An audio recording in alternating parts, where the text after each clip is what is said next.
நல்லா படிச்சு என் தங்க புள்ள பெரிய ஆளா வரணும். நல்லா சாப்பிட்டாலே பெரிய ஆளா ஆடா ஆமாப்பா. உன் அப்ப ஒரு கிறுக்கன் அடிச்சு சட்டை கிட்ட கிழிச்சு விடுவேன் என் தங்க புள்ள. அப்படிலாம் பேசக்கூடாது தங்க புள்ள. என்ன சரிங்களா? வாங்க பள்ளியோட போமா.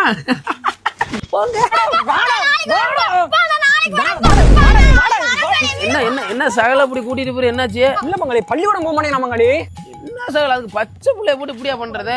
காதுல 2 வச்சு கூட்டிட்டு போ சகல. வாடா வாடா வாடா. வணக்கம்யா. ஐயா என் பிள்ளைய 6ஆப்பு சேர்க்கணும் ஐயா. கவலைப்படாதீங்க, உங்கள் பிள்ளை படிப்புக்கு நாங்கள் கேரண்டி. ரொம்ப நன்றி ஐயா. 12வது முடிச்சு போகும்போது இந்த மார்க் எடுப்பாப்பில் அப்படிலாம். இது 1,532 மார்க் ஐயா.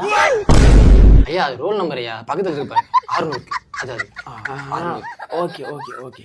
வருஷத்துக்கு 48,000 ஐயா. கட்டிடுங்களா ஐயா? என்னங்க எப்படி கேட்டு போட்டீங்க? நம்ம ஓடி ஆடி உழைக்கிறது எல்லாமே பிள்ளைக்கு தானே. இடத்த வித்தாது நான் கட்டி போடுவேன். அப்புறம் என் புள்ள நல்லா படித்தானா மட்டும் எனக்கு போதுயா. நல்லா படிக்கணும் ஏன் ராசா. போங்க ஐயா சொல்கிறத கேட்டு போய் பள்ளிக்கூடத்துக்குள்ள உட்காருங்க. போங்க ஐயா. அப்போ நான் வரட்டுங்களா? போயிட்டாங்க. ஒரு வழியாக பிள்ளைய பள்ளிக்கூடத்தில் சேர்த்தாச்சு. அந்த பத்திரத்தை எடுத்துகிட்டு போய் வச்சுட்டு சட்டி தின்போம் சொன்ன பேச்ச கேட்க மாட்டோம்.